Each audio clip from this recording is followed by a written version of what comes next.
Ever wondered why we have poodles and not pet tigers? Humans have domesticated a whole bunch of animals, chickens, cows, sheep, but why did we stop there? What makes an animal tameable? See, domestication is a two-step process. First, you tame it, you get it used to you. Then, you change it. Over generations, we selectively bred them until they were totally different from their ancestors. A poodle and a wolf are basically cousins, but you wouldn't mistake one for the other. Dogs even evolved to digest carbs. They literally changed their biology to eat our leftovers. So what are the rules? What does it take to get domesticated? First, you have to be useful. Dogs helped us hunt and guarded our camps. And let's be real, in a pinch, they were an emergency food source. Value is key. Second, you need to be a social animal with a pack mentality. Wolves follow an alpha. So when we started feeding them, they just switched alphas. They saw us as the new boss. We're social animals too, which is why your boss can domesticate you with a paycheck. Same principle. Cats, on the other hand, are loners.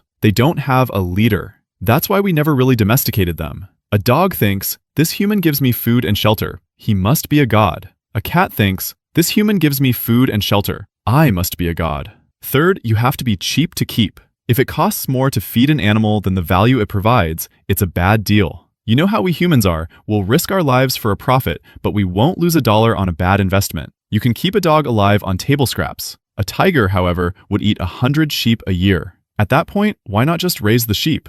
Fourth, you can't be a total psycho. You can discipline a dog, but if a tiger misbehaves, good luck with that. You'd need to be a real-life action hero to even try. Same reason we don't ride zebras. They look cool, but they're violently aggressive and have a nasty bite. And let's be honest, showing up to a battle on a zebra looks like you're riding in pajamas. Not exactly intimidating. And last, you have to grow up fast. A cow is ready for market in 15 months. A tiger takes 5 to 8 years to mature. Ancient humans didn't have that kind of time. Now here's the unsettling part. Think about those rules. Social hierarchy, cheap to maintain, relatively docile. Humans fit every single one of those criteria. We've even changed physically over time, just like we bred dogs from wolves. So here's a thought to keep you up at night. What if we were domesticated too? What if we're just a branch of ancient apes, selectively bred by some higher intelligence?